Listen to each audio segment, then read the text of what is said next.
Good evening. Thank you to everyone for attending this meeting of the Overview and Scrutiny Performance Panel on Thursday, the 7th of March 2024. My name is Councillor Aidy Riggett and I am the chair of this panel. Please note this meeting is being live streamed on YouTube. Members in the chamber, when you want to speak, please raise your hand to indicate to me that you wish to speak. When I invite you to speak, please turn your microphone on. Please turn your microphone off when you finish speaking. Please can everyone ensure their phones are turned to silent? We're not expecting a fire drill, so if the alarms sound, please exit the way you came in. Apologies. Thank you, Chair. We've received apologies from Councillor Sarah Ainsworth and also Caroline Wolfenden, the Director of Change and Delivery. Thank you. Thank you. Item 1, declarations of any interest. Members are reminded of their responsibility to declare any pecuniary interest in respect of matters contained in this agenda. If you have a pecuniary interest, you must withdraw from the meeting. Normally, you should leave the room before the business starts to be discussed. You do, however, have the same right to speak as a member of the public and may remain in the room to enable you to exercise that right and then leave immediately. In either case, you must not seek to improperly influence a decision on the matter. Item 2. Minutes of the meeting, Thursday the 11th of January 2024, Overview and Scrutiny Performance Panel, pages 3 to 6 in your pack. Are there any issues to raise on the accuracy of the minutes? Okay, thank you. Can I have a proposer and a seconder, please? Thank you. The recommendation is the minutes of the meeting be approved. Item 3, Performance Focused Planning and Property, pages 7 to 18. Councillor Alistair Morwood, Executive Member for Planning and Development, and Councillor Alistair Bradley, Executive Member for Economic Development and Public Service Reform, are here to present the report, supported by the Director of Planning and Property, Gail Wooten. Is that correct? Thank you. Over to you. Thank you, Chair. And thank you, members of the panel. We're here to provide the Overview and Scrutiny Performance Panel with a performance update for the Planning and Property Directorate. And this includes, as you can see in paragraph 1, an overall directorate summary and budget position, an overview of key performance measures at Q3 2023-24, and an update on the corporate strategy projects. And if we go to paragraph 7, the directorate is a slightly unusual one compared to the other directorates within the council. It provides the following services: planning and enforcement, spatial planning, operational assets, and property development. So that's why, unusually, you're probably used to getting one director and one executive member to cover these things, but this is a slightly unusual directorate in that you can have up to 3 or 4 directorates involved in the work of that directorate. So if we look at the financial position to begin with, that's paragraph 10. We'll look at first of all the financial position of planning. You'll see there's a variance there of £22,000, which represents 2.4%. So there's a provisional overspend of that amount, and the details are given on paragraph 12 as to why that's come about. A lot of it is to do with extra staffing costs involved with having to get cover for various jobs that we have not been able to get employed, various vacancies that we've not been able to cover. So there are a number of consultants that have to be brought in. The property, as laid out in paragraph 13, the variance there is quite a significant overspend, as you can see there, variance of £670,000, which represents just over 80%. And the reasons for that are outlined in paragraphs 15, 16 and 17, and I'm sure other members with me here will be able to answer questions on that should you require it. Moving on to the main projects, there's again a variance there of £744,000, which represents just over 14%, and a breakdown of the overspend for those sites. Those sites include Market Walk, Primrose Gardens, Strawberry Meadows, Strawberry Fields. The details of those variances are shown in paragraphs 20 for Market Walk Primrose Gardens, Strawberry Meadows and Tartan Gardens. The details are before you.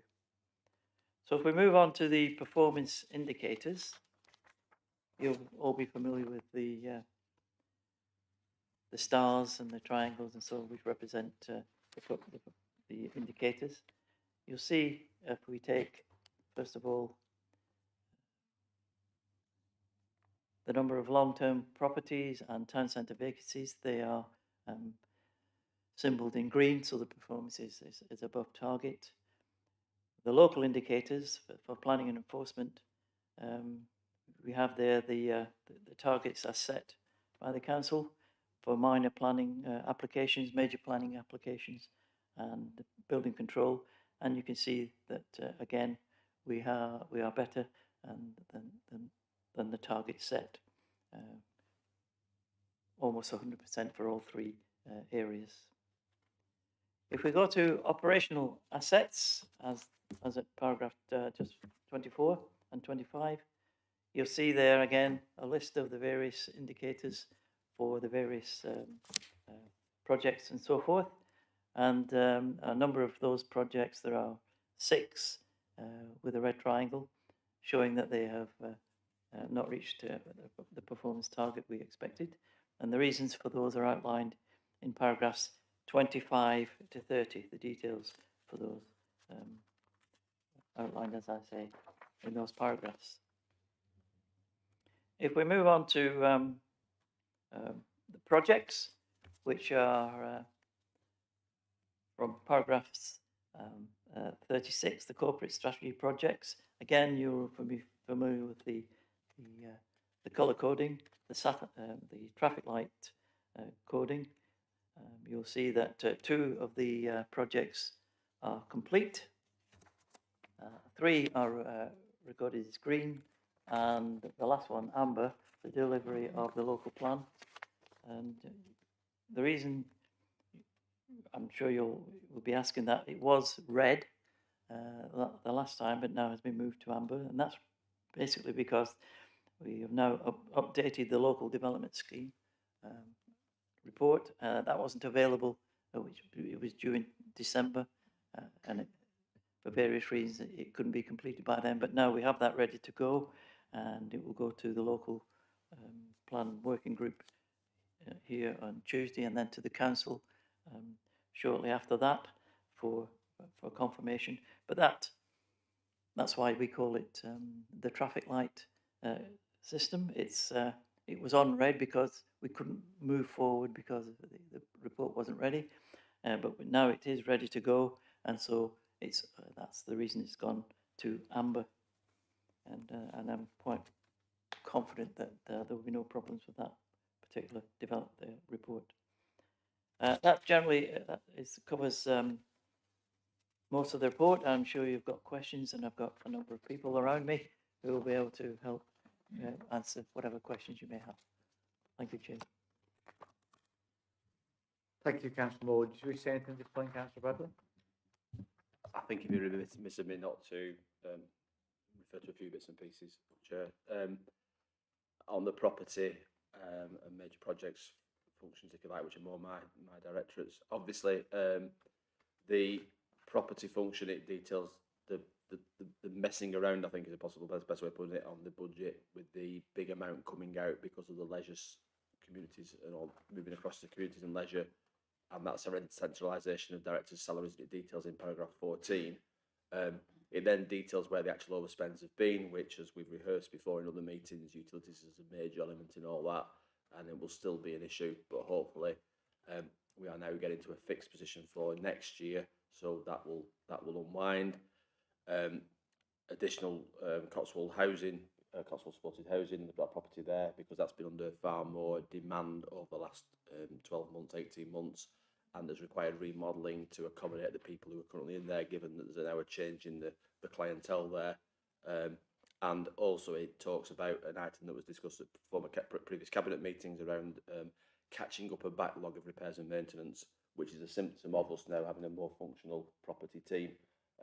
They're getting caught up with the backlog, and a lot of those backlogs, to be honest, built up from the COVID days as well, where work couldn't be undertaken in certain premises because of the restrictions in place. They should have been caught up over the last year or two, and now they are being caught up now. Some of the other stuff about recharges to South Ribble, etc., is again transactional, and therefore probably isn't built into the system. The major projects, apologies, Chair, I spotted that the table didn't quite add up last time. It doesn't add up to the figures below, because I'd focused on the figures below. I thought it had been changed, and we'll come to that another time with Louise probably. Because, in my view, it's better than it should be because it's an underspend. But I think that's because of slippage of some of the monies into next year. That's the reason I understood why it's an underspend, but it says there that it's an overspend. There is actually overspends in each of the projects as it details. Market Walk, again, repairs and maintenance, again, utility costing, electricity in particular, and obviously there's an element of bad debts and the equalisation reserve, etc., because of the trading times that we're in. It's not huge, but it's again part of clearing up some of the problems we've had previously. And again, it details some of the reactive repairs we've been doing at Market Walk. Primrose Gardens, the overspends again, again, maintenance, utility costs, repair costs, etc. Lots of smaller amounts there, but again, redecoration and repairs and maintenance related to previous years, as it says, is a catch up on some of the things that weren't being done previously. Strawberry Meadows is a bit different, and Strawberry Meadows is about the timing difference. It explains there because we had delays in people moving in. That reduced our rental income for a period. But as I think again was reported at a recent meeting, and it says it there, there's over 90% of the floor space is now occupied. And in fact, we've got several units where they're applying for grants to put mezzanine floors in and actually increase the floor space, which is good on two levels. One is we can get more rent and more business rates. That's a plus. But it's also going to employ people in jobs, which is even double plus for me. So the fact that a lot of the businesses down there are thriving, and I think I again mentioned in the previous meeting, a lot of those businesses are green energy businesses and sort of innovative businesses. That's a good thing for me because we're getting jobs of the future into Chorley. Tatton Gardens again is, while it's an overspend, it's a lost opportunity because again people weren't moved in there as quickly as we would like to originally. That's for some logistical reasons, but also was due to a leak that occurred on a number of units after the building opened, which meant we couldn't move people in, which cost us some money as well. And for anybody who's ever bought a new house or moved into a new property, there's always things you have to do when you move in that you didn't realise when you designed it. So maybe they should have been budgeted for, but they are operational costs as opposed to build costs because the building was handed over exactly as it should have been. But when you move in somewhere, you realise, I need this, I need that, I need something else. So some of that.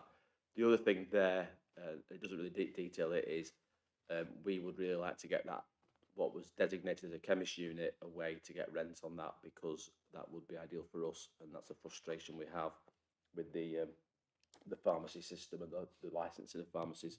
But we're still hopeful that we will get somewhere with that at some point in the future, because it makes sense to us to have a pharmacy next door to the doctors as part of that unit. It would also be a major benefit to the residents in that unit and also to the other businesses in that unit, that you have something that's a constant throughput of people into that building. They're the things around property. Happy to talk about the individual indicators. Just to touch on some of those, the ones that are behind target really. Voids on the covered market, that's near enough on target, but is a symptom of moving people around, and we are still moving people around on the covered market, although I understand that they're just about finishing with that, but there's always a bit of a churn on the covered market. The rent therefore falls back, and this demonstrates that there, and that's particularly around some of the food stalls who have been moving around and coming and going, and we need to get some consistency on that, is my view. Voids in Market Walk is higher, although there are currently 3 lets. I think one's already been on the cabinet papers for next week or the week after next, and there's 2 more that we have got lets agreed. But again, timing is everything in these things, and therefore they're under offer. We're not going to be particularly pushing other people to come in. We just want to get them over the line legally. But again, that's taking probably longer than it should. Number of coach visits is there or thereabouts. 2 more coaches, we would have been fine. You can bring some Chesterfield fans next time, Chair, to Chorley when they're in the area. That will get us 2 coaches. But no, these are tourist coaches coming to Chorley, what we need to do is keep pushing that, and that's particularly a symptom of the better weather, that they tend to come in the spring and summer as opposed to the winter. And the voids at the Digital Office Park, again, members have been informed previously, after COVID, everybody could flexibly work from home. So originally, the Digital Office Park was set up to be hot desking space and flexible working for people to work somewhere else but their home. But during COVID, everybody kitted out their home with a home office, so people now work from there. So remodeling's been going on to change some of that hot desking space into smaller office space, and therefore that's now getting finished. Those units are being let, and therefore you'll see that occupancy rate start to grow. And again, we've got some very exciting and growing businesses in there, and actually a lot of the demand we're getting is from businesses who are already in there who want more space in there. Now, there's a question there for me, is that what the Digital Office Park is for? In terms of the idea was it was for businesses to come in, grow, expand, and then move somewhere else, perhaps when they got to a certain size. At the moment, they are filling our office space, which is good for rent and good for us as a landlord, but maybe wasn't the primary purchase of those office park at the time. But while we're growing businesses, growing jobs, and filling the rent back for us, I don't see that being a problem particularly. But in due course, we might have to consider where people move to, which is one of the reasons we did the Strawberry Meadows development, and it may be that it's something else that either we or the private commercial market need to provide for in Chorley, because we'd certainly like to retain a lot of those businesses in Chorley because they're growing very quickly, many of them. That's it, Chair. Thank you. Thank you, Councillor Bradley. Okay.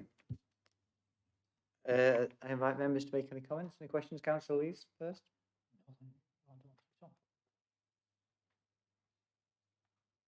Yeah, Councillor Brown. Thank you. Thanks for the report. It's really comprehensive and really straightforward to follow. Just in terms, I've got a couple of questions. One in terms of the property overspend, which is quite significant, notwithstanding what you said around the 80%, it's quite large. When we consider 24-25 budgets, how much is there an element of that is recurrent and going to fall in, or do we think that this is a non-recurrent overspending year? That's the first question. And the second one relates to the bad debt provision on the next element, which is the under major projects, and whether that is just a basic percentage of the overall income, and whether you potentially might get a gain then if it's not related to specific bad debts. Again, just to element around how much that's recurrent. Quite a large chunk of that is not recurrent because it's the utility costs that was already highlighted, and from what, and again, Louise isn't here, but what I understand from Louise is we're in a better space for next year in terms of knowing what our costs are going to be, and therefore being able to predict that and build that into the base budget. So I think that's the case looking at Gail. Some of the catch up on the property repairs, that won't be recurrent either because we've had a real push on that, and that's a symptom, like I said, of the new staff coming in. They're getting on top of it. Will that have fully run out by the start of next year? Probably not, but I think we have a better handle on what needs to be done and what it's going to cost. Let's just put it that way. And I'd rather be getting on with it and overspending than delaying it further, because as we all know, if you don't repair things and maintain things now, it costs even more down the line. So it's an economic reason to do that. I would hope that this is a better reflection next year.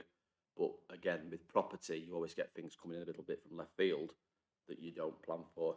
So that can be having to change the occupiers and being opportunistic on terms of, you know, better deals or new tenants, etc., and then having to spend money on that kind of outlay. And also the symptoms of wider societal issues around Cotswold House and what have you.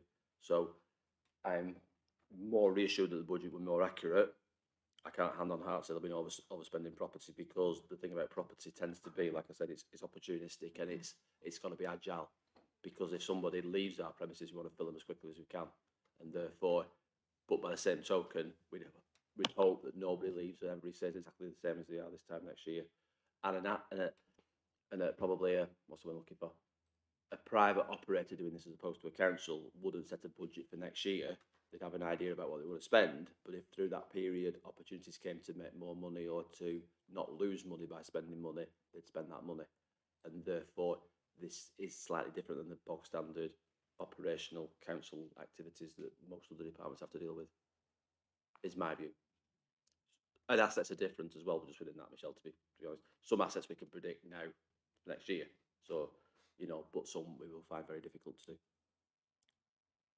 Because we still don't know when the final unit at Market Walk is going to be over the line legally. It should have been last year for me, but you can't push tenants. At times they will do things at their own speed, and while they've got a heads of terms agreed, are you going to bring somebody else into replace? It's a balance in it. What was the second part of the question? Sorry, Michelle, I forgot.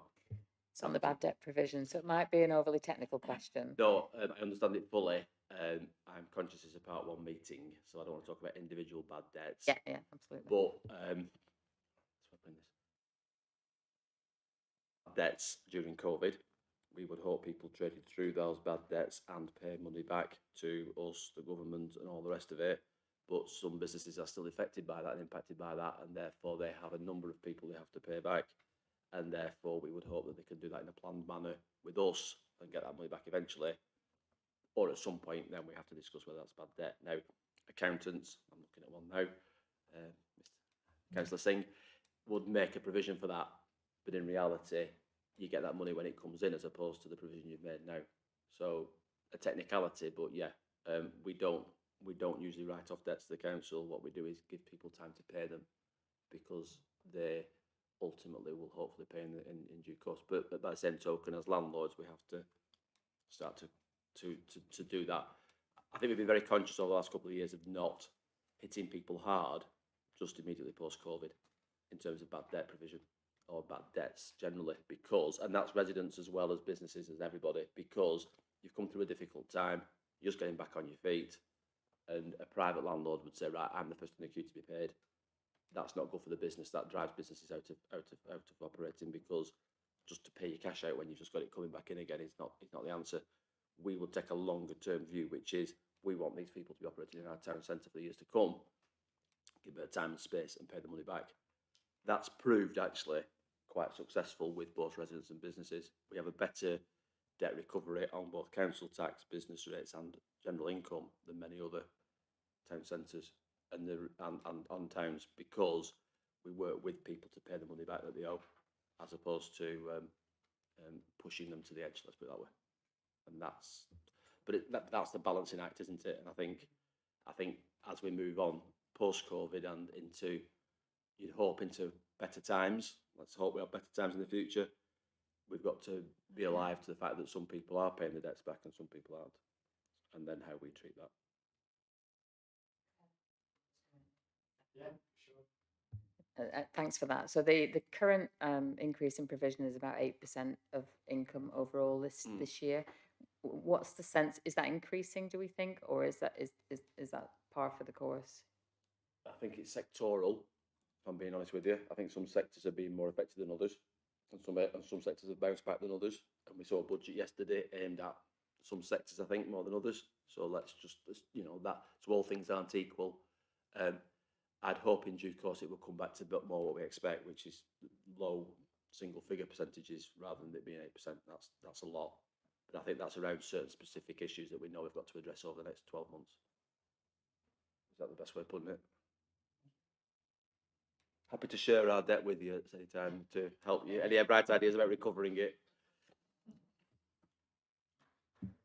Thank you. Excellent questions. Anybody else? Councillor Snape? Just from my own knowledge, really, I just wondered, the coach visits performance indicator, is that just for the town centre or is that borough-wide? My other point was, again, on the similar performance indicators, the community centres, the percentage of occupancy, so obviously it's performing well, it's above the target, but is that, I presume that's the percentage of bookings for the community centres that we own across the borough. It just seems, I mean, I know the costs are going up slightly, but it's still relatively cheap compared to most room bookings in the borough.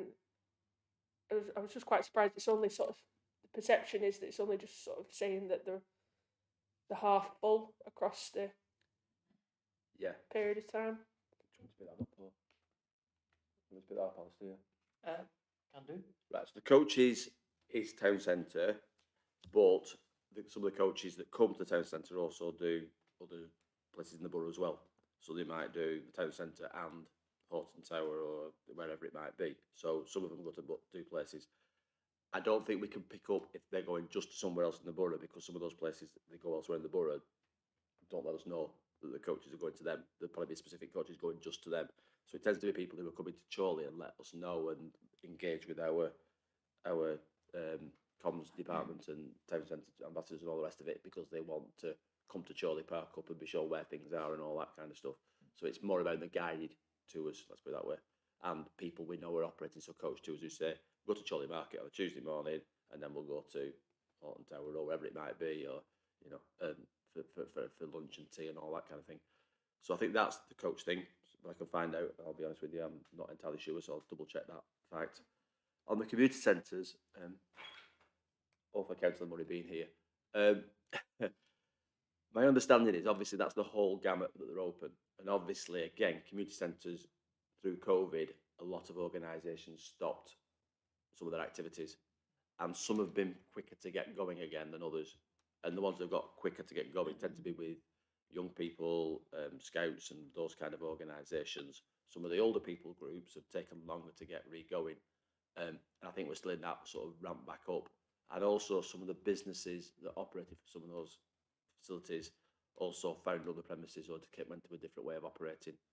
So, yes, I think that we need to, and you saw that in the budget papers that we got, we need to increase the amount of usage. But I think also some of those void times will be difficult to fill because of the times when nobody wants the space. But to have the space when everybody wants it, they still have to be there, don't they? And generally, if they're there and we have them, we'll have it open and available.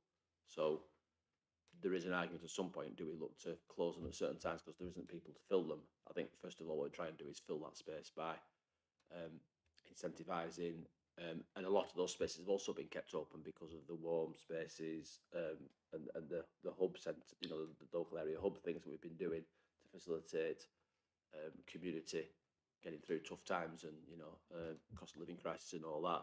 So again, it wasn't particularly on our priorities to close them, but I think you've made a valid point. That occupancy rate needs to be high. Any further questions? Councillor Singh? Just two quick questions. The overspends that have taken place, is there any provisions in the future on how to get some of that money back? And secondly, the town centre footfall, how's that measured? Just for my benefit, I don't know. How do we do it? I'll do the second question first, because I know that. I do know that. Right. So we do censuses, we do studies, and they do it through the CCTV as well. So they measure people. And Steve Williams could do a presentation. If you come to the town centre team, he does a presentation every town centre team. It's like Eddie's in it. It's very good. He shows all the footfall figures and he tells you how it's gone and which areas of town they're in and all that kind of stuff. So it can be quite drilled down. It was also because they question people about where they come from, how they spend the day in town, how they, where, and we have an idea of the catchment area and all that. So there is some quite good data behind all this. It's a certain amount of extrapolation. So if you do it on a day and you get this, you extrapolate for the whole year that it's that. But we've got data going back 10, 15 years, and you can see the fact that it was generally going downwards, then it started to go back upwards. COVID hit, it went like that. And then it's getting back, I think, just at the moment to more or less pre-COVID levels. And it's plateauing out a bit again now, which comes back to that's why we need to do a bit more to perhaps bring different things in, get the coach tours back. I was in town actually on Tuesday. I'm not usually on town on a Tuesday, and the market was really busy. It was a nice sunny day, and I walked past Bobby, who's obviously in that events team. He went, "It's buzzing in town today, isn't it, Alistair?" And it was really busy. We had the people with the pampats were there with the big feathers on and all that. It was all going on. It was a great advert for Chorley, so we need to do some of that to then keep that throughput going on. So you can, and Steve Williams is the expert at it, and by all means have a word with him if you understand those numbers, or I can get him to email you the data, because he sent it out to the town centre team and the traders, and they're appreciative of that because it tells them anecdotally sometimes they think it's going quieter, they think it's going busier because what they see in their own premises. But when you get some data that covers the whole town centre, I'd say within that, what we've seen is a shift in the places that people go to and the areas that they cover. But again, that gives us information then of where we might want to focus in the future. The other question was around provisions and overspends. I hate to break this to you, Councillor Singh, but you never get overspends back. Once it's gone, it's gone. What you try and do then, unfortunately, is do it better next year. So what we need to be seeing is better budgetary control next year. I am fed up of being accused of being the spending department, blowing everybody else's money, because Councillor Lowe in particular takes great delight every year in that he sets his budget, he shaves that much off it, and he comes in dead on budget or just below. But he's doing street scene. He knows how many mowers and men he's got to do that work. He knows what he's going to spend. And as long as Chris Wormsley keeps control and we haven't got a raging hurricane going through the town, he will spend what he spends. What we do on property and that development side is far more unpredictable. He says, looking at Gail, because she's nodding her head. It's not a precise science. What we've got to do, though, is have a business case. If we are spending more, why, back to Councillor Brown's point, is why are we spending more? Was it done for a good reason to get more money back in the future? Some of the overspends we've seen now are a legacy of previous management teams who are no longer here. It's a catch-up on some of the problems that weren't dealt with at the time. And as a result of that, they probably didn't know what the base cost was, and we need a better idea of what our base cost was. But within that, within the overall budget of the council and the overall budget of the developments that we've done, we've been pretty good, because actually our major developments, I think, are running at something like 2 to 3% overspend on the actual development. The problem we've had a little bit is then the running costs, the management costs and all that, because that's the bit that has perhaps not run as well. Does that make sense? Councillor Lees? Right, thank you, Chair. Union Street offices, do we know what percentage of void space we've got there? And if so, if there's a lot of void space, would it be better for operational costs to move things around? Do you know that? Yeah, they did. So I don't know the precise figure, I'll be honest with you. I can find it out for you, Ryan. Of course, I will report back immediately after the meeting. We've got 3 tenants in there now. So the 2 tenants, if not 3, because we've got the remnants of the NHS bit, we've got Barclays and we've got TVS in there as well. So there's 3 tenants in there using quite a lot of space, and we've still got some of our staff in there. I personally don't think there's a massive amount available at the moment. And that's the other point well made, is we closed Bengal Street, so those staff decanted into Union Street, pending us moving to the new depot up at Ackhurst. So it probably is quite full at the minute, is my view.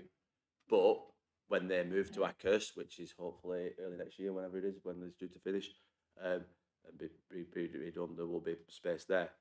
And again, the Barclays thing is an example, and the TVS thing, we had local businesses looking for space. It makes sense. It's an aligned arrangement, and it gives us an income. So if we have spare space, then, and again, you'll be aware, because I think we discussed this in other meetings, is since COVID, there's been a bit of a drift back to people working in the office. So we were looking at our estates straight post-COVID, possibly thinking the world has changed and people are going to be working from home far more. I think we and the rest of the world are seeing a drift back to the office now. That might have been because heating your house over the winter was very expensive and you thought, I'll go back to the office, that's fine, I'll get the heating done for me. Or just that the world is moving back to more of a normal situation. But we are, I think, still uncertain exactly what our office space requirement is going to be in 5 or 10 years' time. So what we're doing at the moment is very much keeping our options open. But if in the meantime we can rent that space out to businesses that employ people, particularly in the town centre, because that's a dual win. Because in the town centre, then those people go and do the shopping at lunchtime, they buy the sandwiches and the lunches and all that. It helps keep the town centre going through the week, because again, being in town on Tuesday, it tends to be people who are not working age who are in the town centre, and the working age people are at the weekend, because we, despite a report we'll come to later, we do have a lot of working people in our community, which is great. A lot of our people are in employment. Therefore, to keep the town centre thriving through the week, we need people working in the town centre. So, but I'll find out the percentage number. All right. Thank you. Some excellent questions there. I had one or two. Quite a few have already been covered. Can you ask about planning, Chair? Absolutely, that is an excellent introduction and suggestion. So let's kick off. Page 8, page 9. I mean, what's it like to have people throw you under the bus like that when you're supposed to be colleagues? You know, that's what I'm here for. Where are I? Lost my page. Excuse me, more thinking time. Bear with me a second. There is, what paragraph number did I make my notes on? I think it's paragraph 12, where we talk about some of the costs that have gone through the planning service, and it references the fact that some of those costs specifically relate to planning appeals. I think it's the third, fourth line from the bottom, at the top of page 9. I wondered if we had sight on what those actual total costs are to the council. I don't know the exact figures to hand, but so we put aside a group an amount of money to cover some of the appeals which we thought might come along last summer, and which they did. But we have we, despite the fact that we lost quite a number of appeals, we didn't. No costs were put against those appeals, so therefore the amount of money we put aside, anticipating possible costs, didn't materialise, and so that's why we still have we had money from that money put aside, which is quite interesting. In that block of time where we were seem to be going over our targets in terms of the percentage of appeals we lose, at no time did the inspectors, despite the fact we lost those appeals, say that they were inappropriate. That we when we had genuinely made that decision, and that's why they didn't award any costs against it. So despite what that's come out of that, our special measures, we feel that that's the reason the money is still there. And just to add to that, the bit that it says about underspends on staff, but was then backfilled by consultancy staff. I think that's an interesting point, that we are paying for consultants, but that at the moment is less than the staffing that we've had in. But there might be a bit of a lag with that, because we've probably got more consultants in now because we're getting further on in the programme. So the decision was taken partway through the year. We can't get the direct staff to do it. We'll have to recruit more consultants. The work still needs doing, so you might find that equalises in the next quarter. Is my own view, and I'm no real science to that. I'm just aware of where the work programme is. That's all. Indeed, and that's why a lot of building enforcement, where we didn't have the staff, so we had to get consultants in. But some of that is hopefully is being controlled now, because that's become part of the building control is now shared service, and we're working towards building enforcement being part of shared service. So the costs of consultants, hopefully, these should reduce over time, but not the next time, but after that. Okay, thank you. I think the bad debt provision we've talked about that, and I hope I accept the answer that. I was just we did talk about the tables, but I do think the presentation of tables pages 9 and 10, where we've got the brackets, are not consistent. And I know it's difficult to always get reports right, but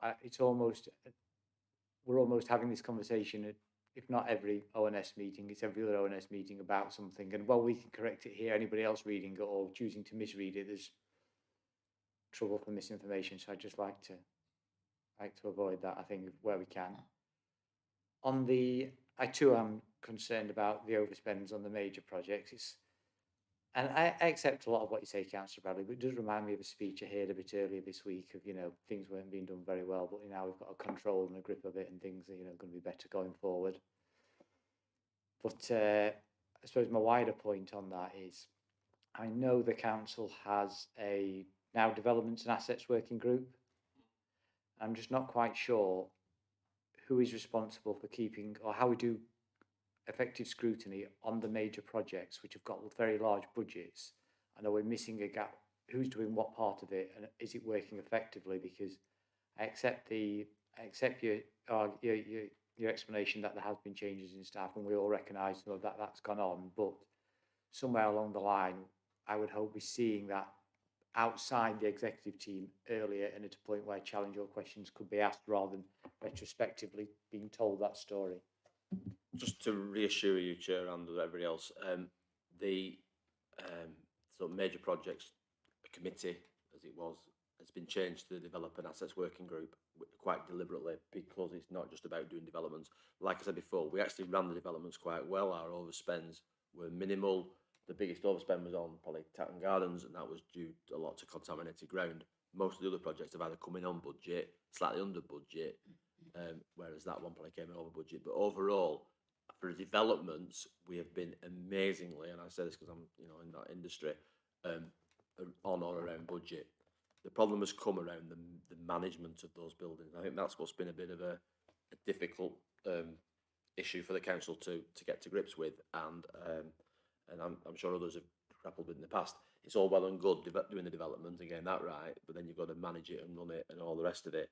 The DOG, the AWG group, is particularly focused on that. So we, at every meeting, we get a dashboard and we ask for the projects. We have a list of all the council's assets that are there, and we ask for a dashboard report on each of those assets, how it's performing, voidage rates, all the rest of it, in terms of how the assets are performing.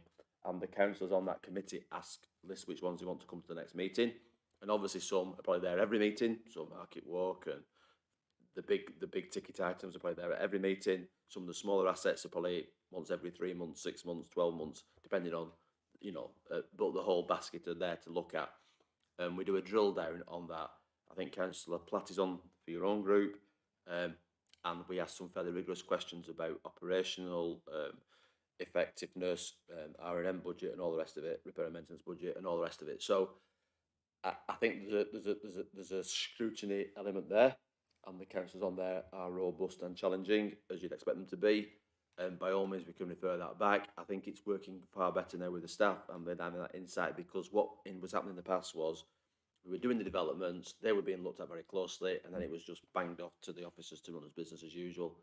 I think the new way of working, which has only been in since last May, because that group's inception was last May, is starting to show that we need to manage these assets both from the officer point of view, but also politically, to ask questions about their purpose. And that sometimes isn't just the money they're making, which is obviously important, and we would of course prioritise return to the council, but that's also some of the other outputs we wanted to see, which is jobs and services and all that.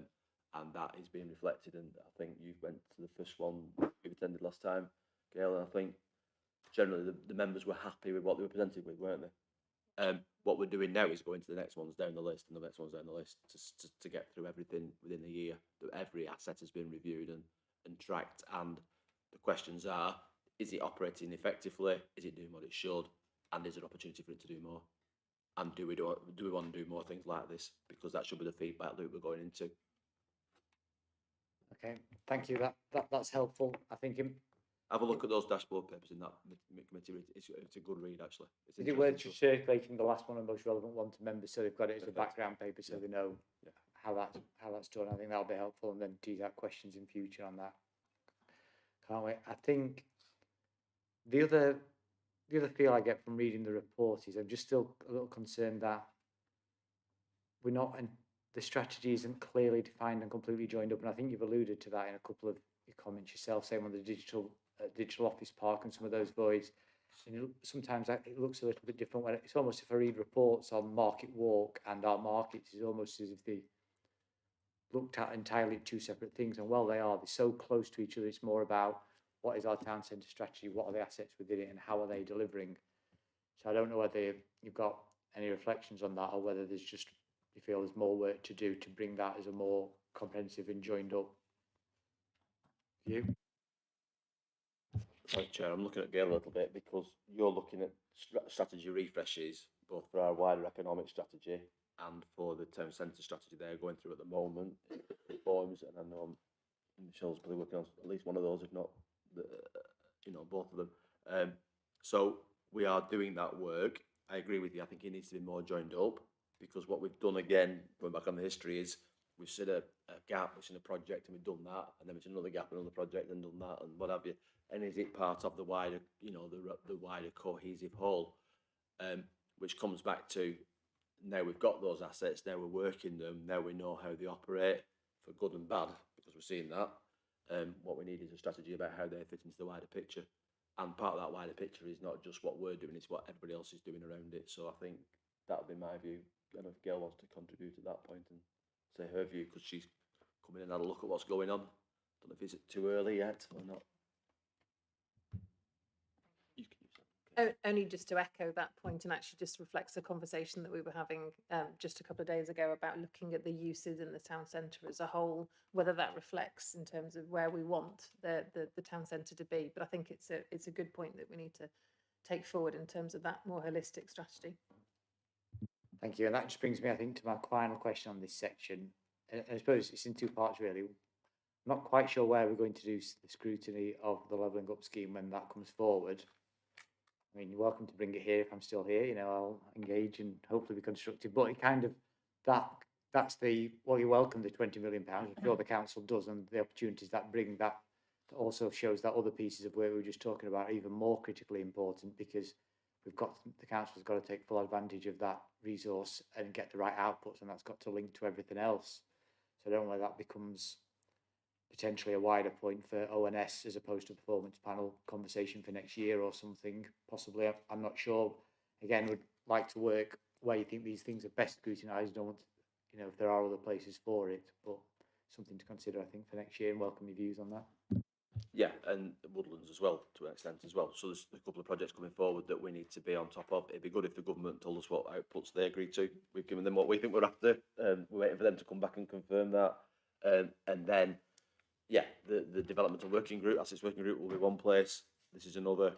I think some of the stuff in here shows that it's not so much the actual development that's the issue, it's the after bit, which is the less glamorous bit that people don't see. So that potentially church should come through ONS, and you know, as should other existing schemes, because we own quite a lot of stuff now. And are we still doing it for the reasons we did it for in the first place? Discuss. Okay, thank you. I appreciate those answers. I think we've had a really excellent debate on that. Unless anybody's got any further questions, I would move the recommendation that, I'm sure I read this correct, that we note the report. Thank you. Okay, we will go on to item 4, Shorley Q3 Performance Monitoring Report. I see Councillor Wilson and Jennifer Mullin have joined us, and you had no reason to rush Councillor Wilson, as I'm sure you won't be surprised Councillor Bradley adequately filled the time for your arrival. So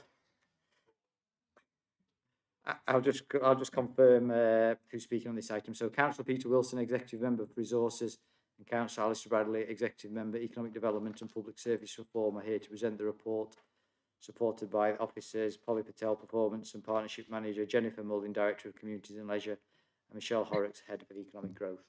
I'm not sure which one of the double act would like to go first. Should I kick off, or? Welcome, reprieve. There you go. Well, thanks to Councillor Bradley first, if I may, Chair. Not only did he give me time to get up here, but he actually gave me time to relieve myself as well. So that was useful. In terms of the performance reports, as you can see there, the performance so far in terms of the delivery on our key projects is excellent, with 84% either completed or rated as green. And obviously that's out of a total of 16 projects, so that is good so far. And then the indicators, the key service delivery measures, we've got 69% of the corporate strategy measures and 100% of the key service delivery measures performing on or above target. So whether you take that as a package, it shows that we're in a good position, delivering on the corporate strategy that we outlined in November, and continuing to make sure that we deliver on course. But as always, of course, you know, Scrutiny's job is, as I appreciate, is to look at where we can improve and where those areas perhaps we're not on target. So if we focus on the key project that's off target, there is the delivery of the local plan, and that is rated as amber. This is, of course, has been reported to regular cabinet meetings, when we do the quarterly reports, and obviously scrutiny as well. So we know about the technicalities of the plan. We know about the process. Obviously, it is still amber there. We have had certain delays. That's a combination of working with partners, working with two other councils who, quite rightly, deliver on their priority as well. And I don't mean that it's contrary to what we want, but perhaps sometimes the timing and the speed has been a little different. So we do have to work with our partners to make sure that we can actually get this over the line.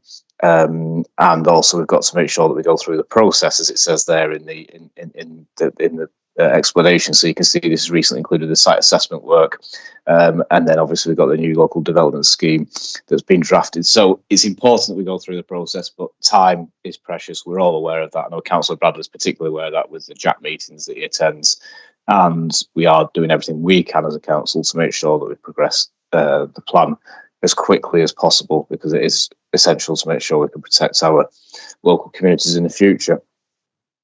If we go forward to agenda page 24, we see that the next project title rated at amber is the improvement to our council buildings. Clearly, you just touched upon this, or I caught part of the conversation that you're just covering there about the council buildings, and it is important that we do ensure that we change the use of our buildings, but change it for the better based on the need of the future. And at the minute, it's difficult to assess that.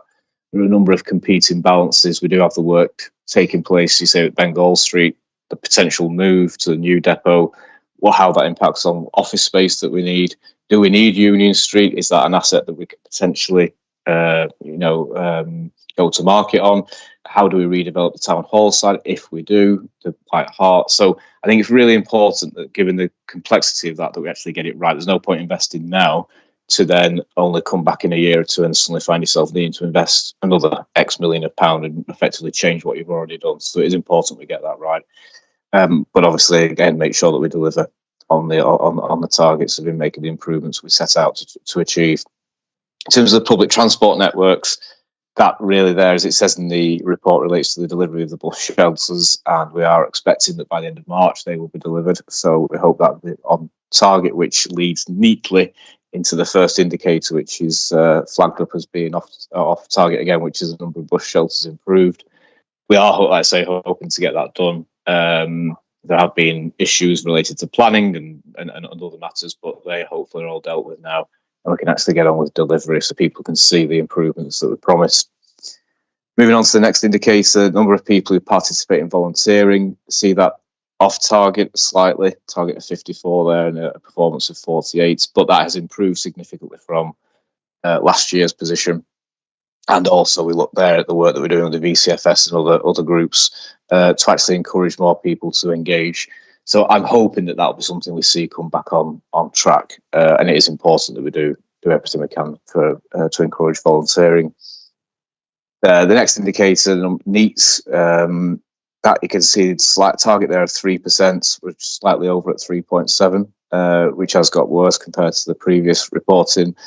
But again, in the action required there, I think you can see a number of measures that we're taking with the youth, so and again with the VCFS and through social prescribing as well. And I think it's really important that we focus as much as we can on working with our partners there, because that is something that we all care about. We all want to make sure that young people aren't out of work or education or employment, but at the same time, we can't deliver that on our own. So that partnership working there is absolutely fundamental, and that's what we aim to achieve.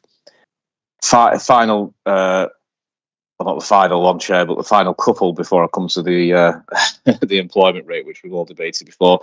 The number of visits to our leisure centres, again, we can see there they're below target, but also making improvements from where we were previously.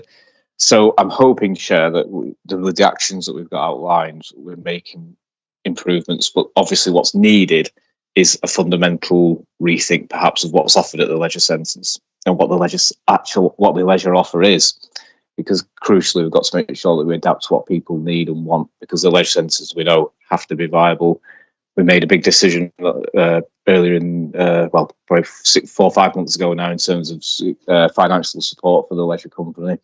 That's needed now, but obviously we can't do that again and again and again. So we do have to make the legislation more sustainable. But I know Jenny and the team are working really hard on that, and some of those measures that they're taking are outlined there. And then we've got the overall employment rates, which, as I say, we've debated before. We can see a slight improvement there in terms of us being closer to the regional average. We've also got some details there of what's being done to measure the economic activity and try and understand perhaps why there's these variations. It still seems slightly odd that Chorley is lower than other areas when all the other indicators tell us that unemployment is low. It tells us that that people have access to the job market, but clearly there may be factors there that we still yet to fully understand as to why we're slightly below that rate. But overall, there is an improvement there. So all I can say is let's hope it keeps moving in that direction. I think that's all for me, Chair, unless Councillor Bradley wants to add anything at this point. Surprisingly, he said no, Councillor Wilson. Thank you for that. Do we have any questions, members? Councillor Lees first.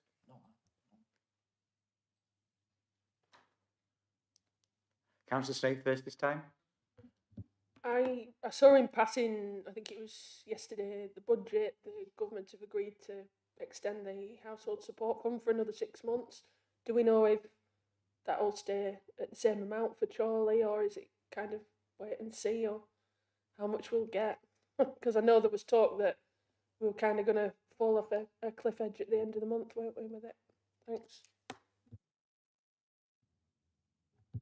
I think, Jennifer might know more of the details. As far as I know, it's to be rolled over, so it'll be exactly it'll be the same as it was. But I think the issue now is, Councillor Snape, is that we'll fall off the edge of a cliff in 6 months rather than in 1 month. But Jennifer might have more detail if she's been aware or if that's been filtered through from central government. Yeah, I think the filter through that we've got from central government is it is going to be the same amount, but obviously half of it. So we've only got 6 months.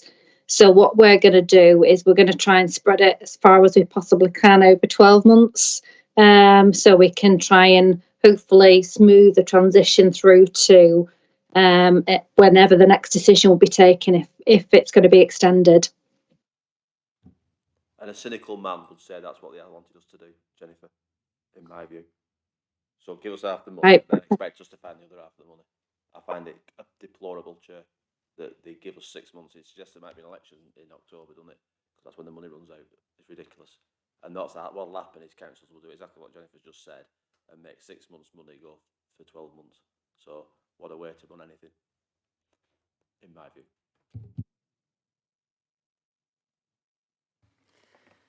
Thank you, Councillor Bradley. Councillor Brown. Thank you.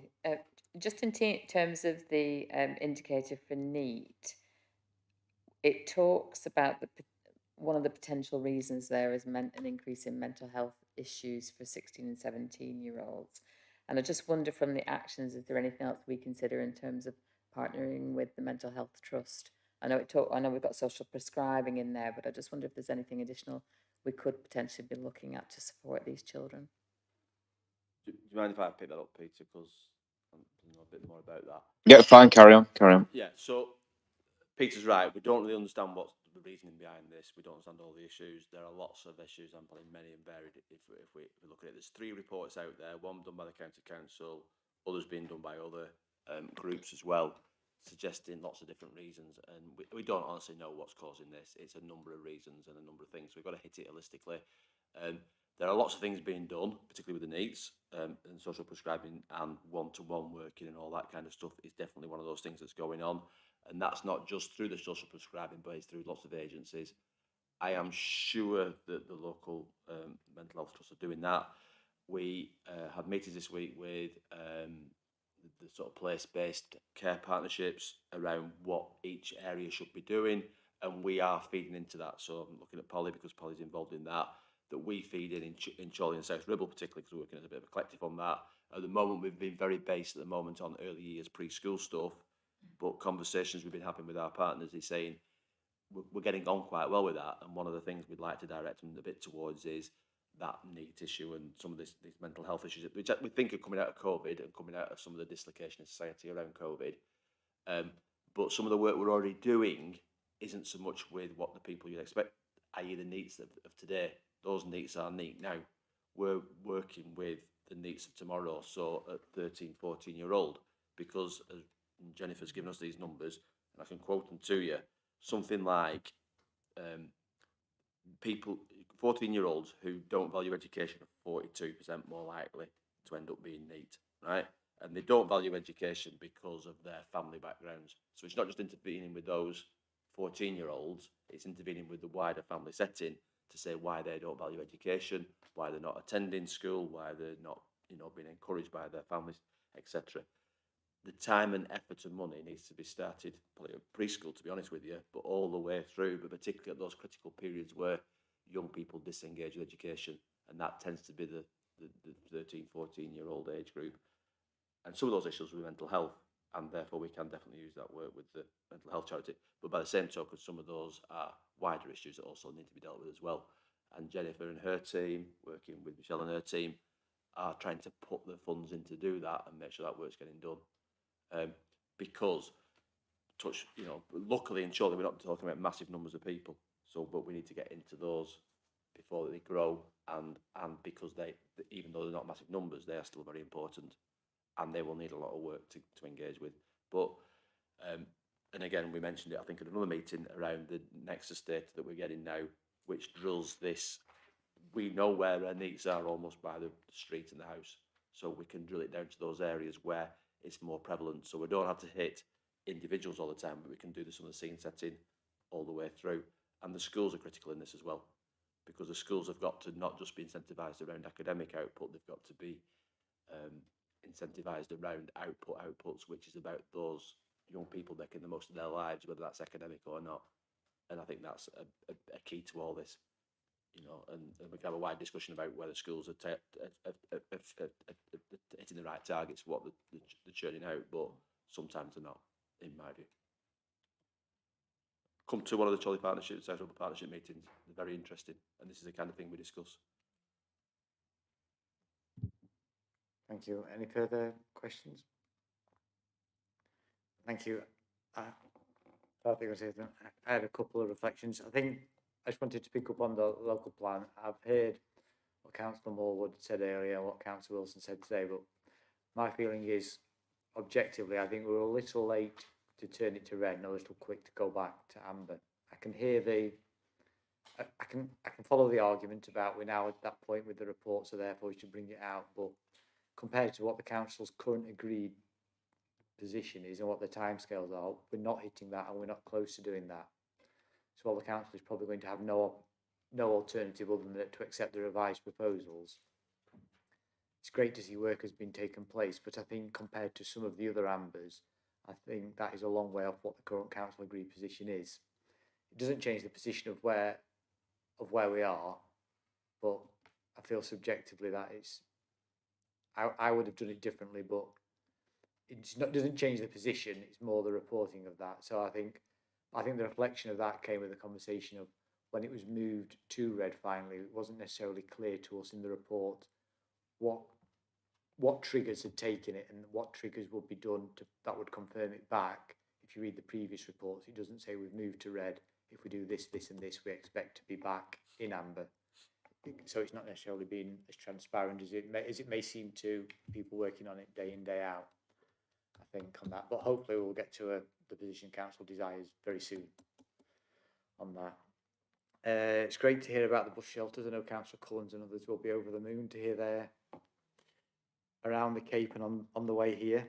I think the other point I kind of wanted to pick up on was, I think it's the conversation we've had about the economic activity rate and the needs. There was a line I think it's in the needs summary at the top of page 28 that caught my eye. It says the number in apprenticeships as a destination has declined with 54 less than the same time last year. I think that's concerning, because I think there's a lot of value in that as a destination. But I understand the position that we're not entirely clear of the drivers behind both those two indicators, which are probably very similar and just playing out in different areas. So it's helpful to hear what the latest thinking is on that. And I think my reflection on this again is, I've said this a couple of times during recent meetings, I think when we had the work planning session at the start of this year, we weren't necessarily sure of what we wanted to put on the agenda for regular ONS. I think as we've gone through performance panel especially, we've looked at a number of items that actually present themselves as an item that is worthy of further and deeper discussion as an ONS item outside how we're performing as a quarterly report. And to me, that and the economic activity rate kind of point to a piece of work that might be valuable for the council to do next year when they've had more time to understand the trends and we can have a proper detailed conversation about it rather than a briefer one as part of a performance report. I'm not sure whether that's something you think would be of value and would be a suitable timescale to do that. Sorry, just repeat the proposal, just the last bit. I guess I'm just thinking, I mean, I've obviously for ONS to set the work plan, but is there a point next year where if you wanted to set a work plan event where it looked at the economic inactivity and the position of Yeah. meets, if the indicators are still so off, what the data is telling us and what we're intending to do as a council about that, or help shape the policy? I'd say sort of back end of this year, so October time, September, October, November time might be the time to do it and see if anything's shifted. Just on going on to the apprenticeships thing, which is a point. Yeah, we are concerned with that. As part of the UK SPF money, we are targeting apprenticeships. We had an apprentice week the other week. There was a number of events, and I think again, Michelle's detailed in other meetings where that was it. Rather than doing one big event, we did a whole week of activities in different places at different times with different people. Got lots of interest, probably more than we get from doing one-off event. As a council, we put a grant out there to assist businesses with the cost of employing apprentices, because there's this idea that everybody wants an apprenticeship and every business wants an apprentice.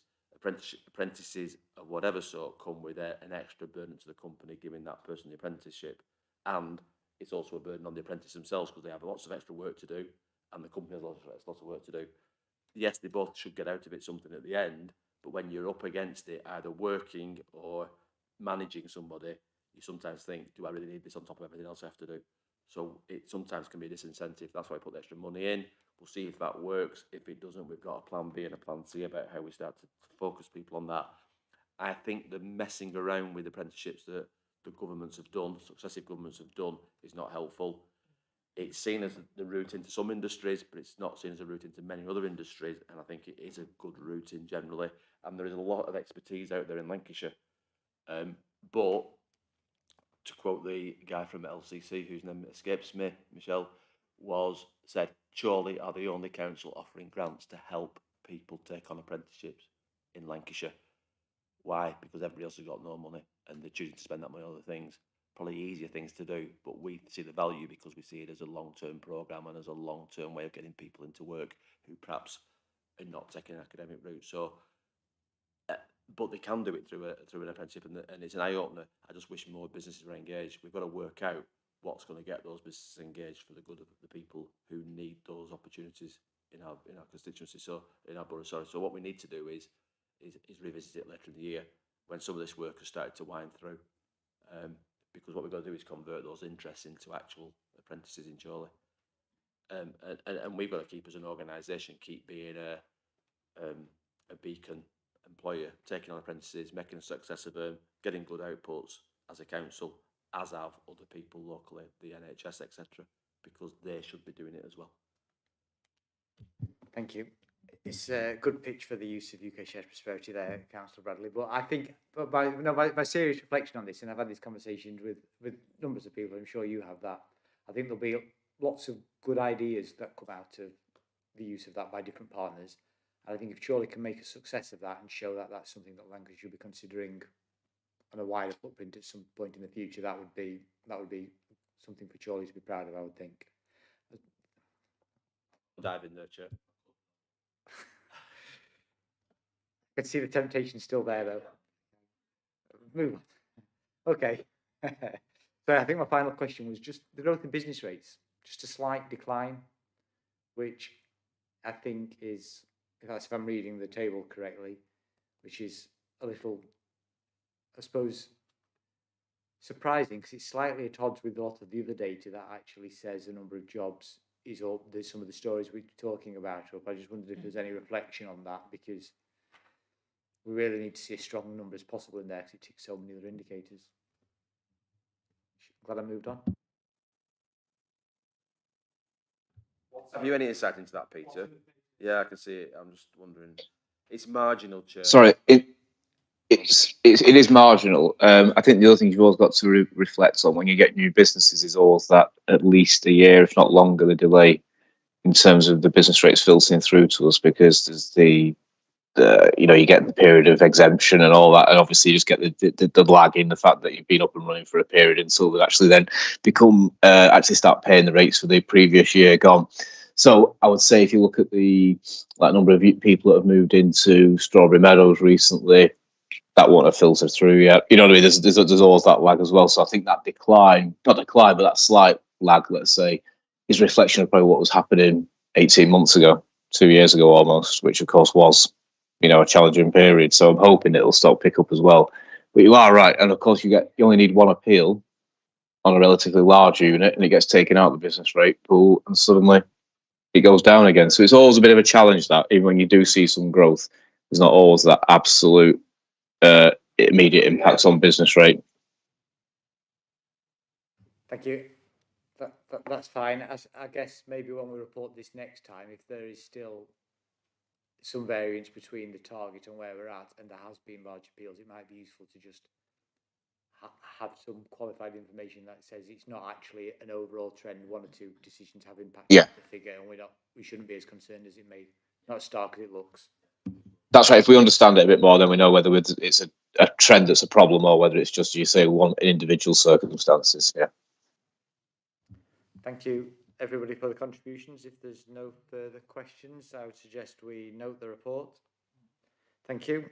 Item 5, any urgent business previously agreed with the chair. I can confirm there are no urgent items, so I now declare the meeting closed and thank everybody for their time. Thank you.